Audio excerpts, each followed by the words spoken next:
I don't want to be too critical of the efforts of the government of the day with respect to providing an enabling environment. I was fortunate to attend,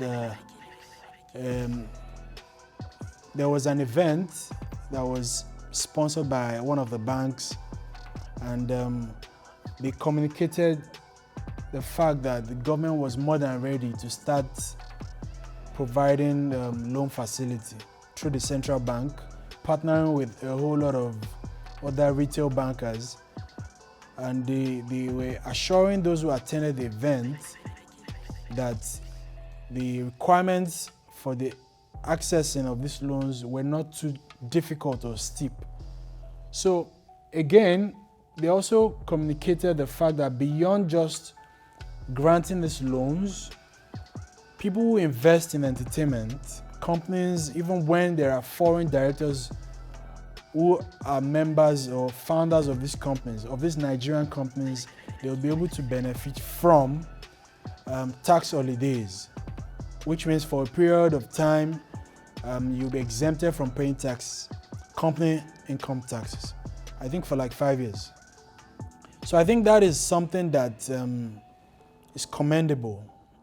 We are going to try to provide enabling environment, help to provide loans, help with tax exemption, also help with building infrastructure that can allow multiple people come together, like hubs, like what you have here, very beautiful, like hubs. You can come in, collaborate with other people, host your event, do your productions, rent film equipment.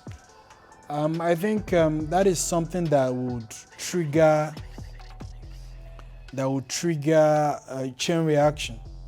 If we start from being able to get financing, also being assured that you will not be burdened with payment of too many taxes, and also being able to use creative hubs.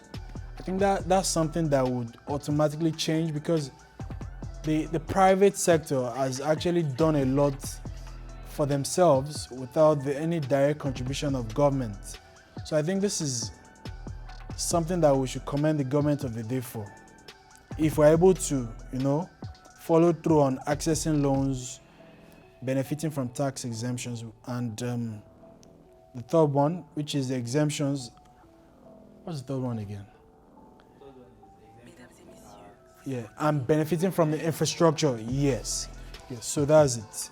And also, maybe my own challenge is what I'm really looking to the government of the day for is a way in which the enforcement of laws can be worked on, can be optimized for the benefit of the creative industry, which means when people have disputes in that space, can we have a specialized court to, give some kind of priority to deciding cases of intellectual property focused disputes. So if you have investment in a record company and you've been able to fund an artist and everything is running smoothly, and when it comes to, reaping the benefits of your investment, and the artist is just able to leave you stranded. A lot of companies are folded up because of that. And this is a business. If you invest as much as 100 million in an artist, you should have the assurance that you would not lose your investment, that 3, 4, 5 years, look at the likes of Drake or the likes of Nicki Minaj. They get into a relationship, they can be there for a decade. They can be there for 5 years straight. So the record companies are sure that there will not be any kind of disruption. Even if there's a dispute, there are mechanisms for addressing disputes. You don't just leave abruptly and leave the company stranded. Because when the cash cow of any label leaves, it is very difficult to bring another product that would replace that product.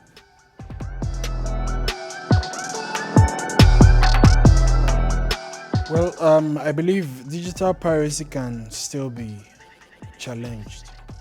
I know there are some record companies in Nigeria. I'm not saying in the world. Even in Nigeria, you don't find their copyright just anywhere online being exploited indiscriminately.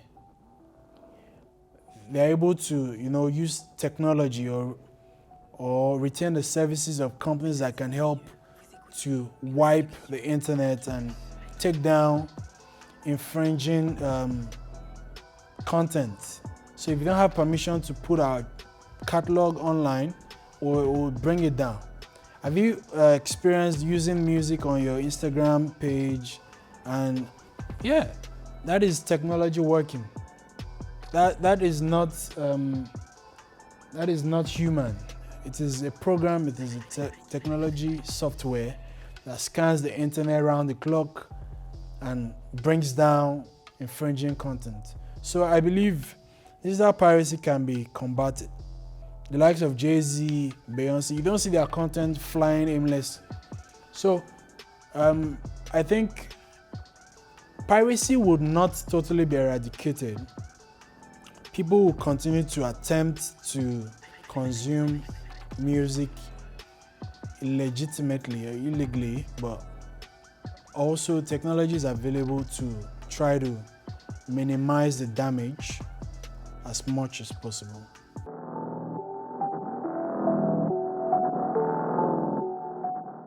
When it comes to music or film, anytime you license people and permit them to use your music, we should think of it like I'm giving my apartment or I'm giving my real estate and you are paying me rent. So that is how we can also understand the concept of royalties. I built this house, use it. You can rent it for a year, you can rent it for 2 years. Every day, every month, I'm supposed to be getting paid. So that's the concept. So anytime you are going into a distribution relationship with a distributor, you should have it at the back of your mind that you would earn rent, royalties.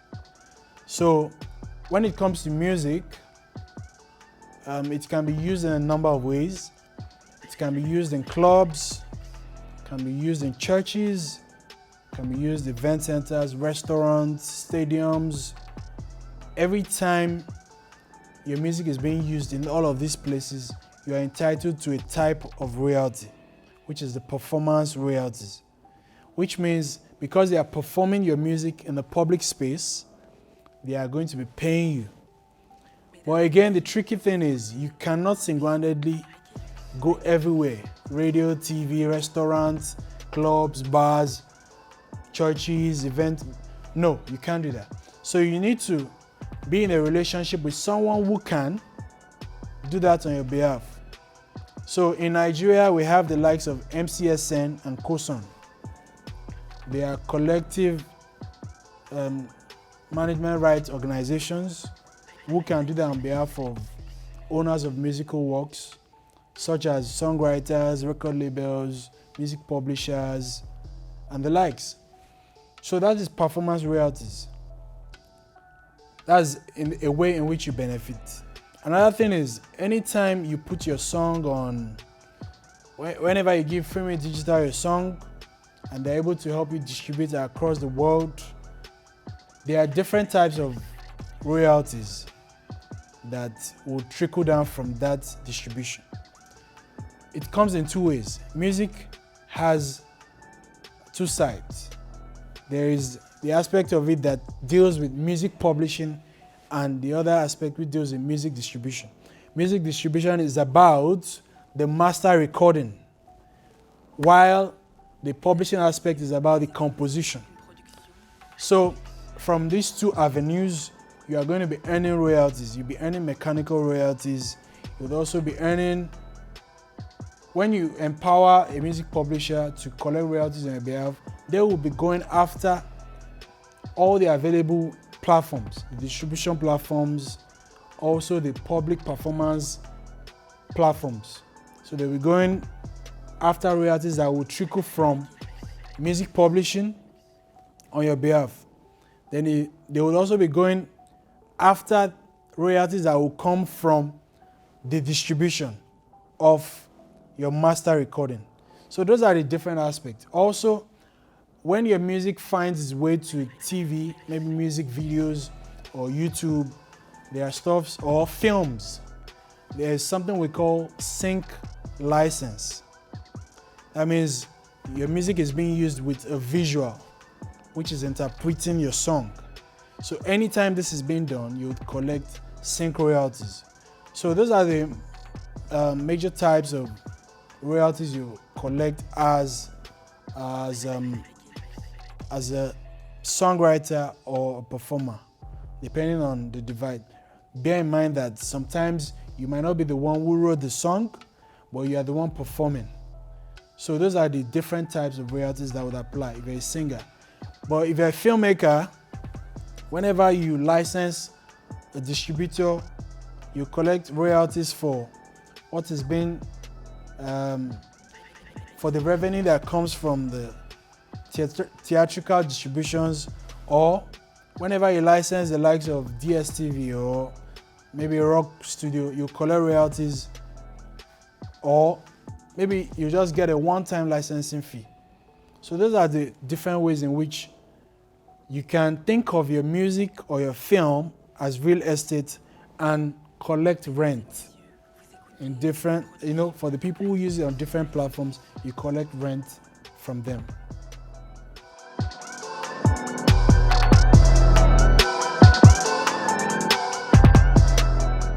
Yeah, I think there's been some internal conflict for about 2 years. A lot of people would like to downplay that it's a minor bickering, but I think this erodes the confidence of a lot of the songwriters or music publishers in Nigeria. They would appreciate a more peaceful environment so that they can thrive, so that there isn't any kind of distraction, so that they can continue to build on what they've been able to achieve over the last couple of years. So even when I'm advising my clients, I always avert their mind to the theatrics or the disagreements going on. There's hardly a day without any kind of drama in the entertainment industry in Nigeria. So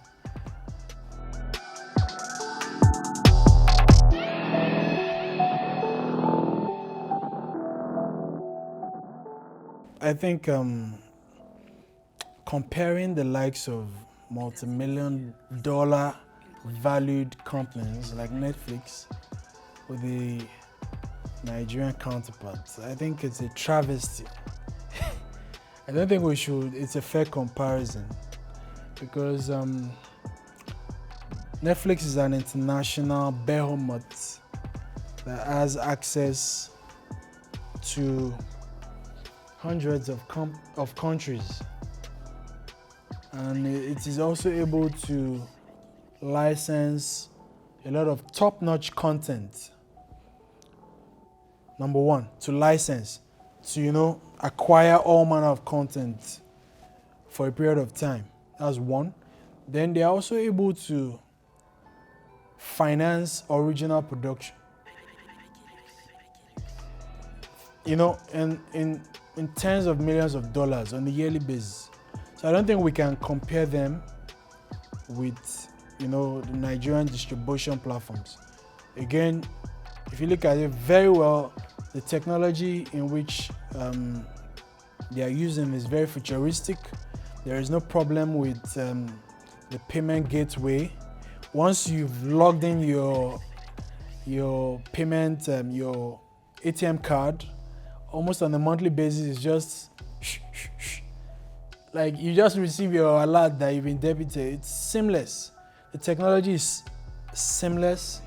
It is easy to navigate on the platform. Then again, the budgeting, the marketing budget, it is insane. Everywhere you turn to, there's a Netflix advert. Very few people can compete with them. But again, the interesting thing is Amazon is coming, and I read an article where it it was reported that Amazon would outspend Netflix and actually almost run them out of business. So I can't wait to see what that looks like in a couple of years, to see the competition. But again, because Netflix is a market leader now, and they keep investing in production, I don't think they would lose the battle. I don't think so. So it's going to be an interesting, imagine, let's just sleep and wake up in 5 years' time to see what it looks like. It's going to be, I think a lot of creators would benefit, a lot of filmmakers would benefit. They'll be able to shop for the best platforms, or they would also be able to license their films maybe at the same time, or maybe do exclusive deals with, because also I think Apple is also coming too. Imagine Apple, Amazon, Netflix. For Nollywood, it's going to be fine, because you can put your production on any of these platforms, you subtitle it to different languages all over the world, people in Japan, Brazil, even Yoruba films. You'll be able to subtitle it, and it's going to be an interesting way to consume or distribute film. Mesdames et messieurs, vous écoutez une production Akinlux.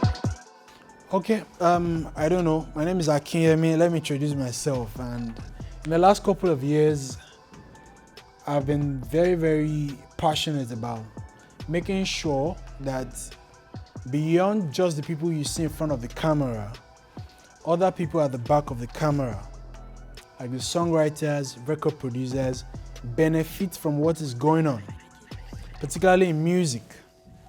The Nigerian music, or as they would say, Afrobeats, is actually enjoying a lot of attention globally. It is being consumed in an unprecedented manner.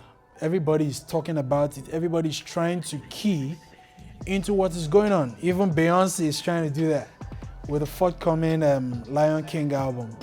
So beyond just the likes of the A-list stars that we know, the Wizkids, the videos and all of that, I am passionate about ensuring that composers, songwriters, record producers also benefit from what is going on. And they can, if they come to the realization that, like a house in which we're all building, we should all be entitled to benefits. If we came together to build a song that charted on Billboard, as a record producer by law, I also contributed some parts of the copyright, and I should benefit. As a collaborator on that project, as a songwriter, as a composer, as a music producer, I should be able to benefit from that kind of creation. It should also form part of my catalog, and I should be able to earn from it for as long as that work of art is still raking in money. That's like, even after you're dead, 70 years, the music will still be exploited. So I'm at the forefront of campaigning for this, and I've been making noise on Twitter, Instagram. You can follow me. Yes, follow me. I'm very passionate about that, and that is something I'll keep pushing for the next 3-5 years. I believe record producers, composers, and songwriters should be recognized for their contribution, and they should earn from their contribution. And when I mean earn, I'm talking about making money in dollars. Remember, all these products that they help to create are being sold on international platforms, and the payment is in dollars. So every record producer there, every composer out there, every songwriter should be able to earn a living. We should be able to point to songwriters that do that full time. Oh, he's a songwriter. He writes the best music. And we should be able to see them living in Lekki, driving fancy cars, helping to sustain themselves, raise their family. That's what I'm about. And that's what I've been pushing in the last couple of years, and I will keep doing that.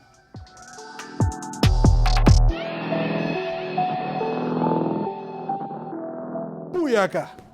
Welcome to Vibe.ng. They provide the best content. You will learn a lot. Stay tuned. Continue to show support. Follow the platforms everywhere on Twitter, on Instagram, on Facebook. Vibe.ng. Make sure you keep it locked. Thank you. Akinyemi Law signing out.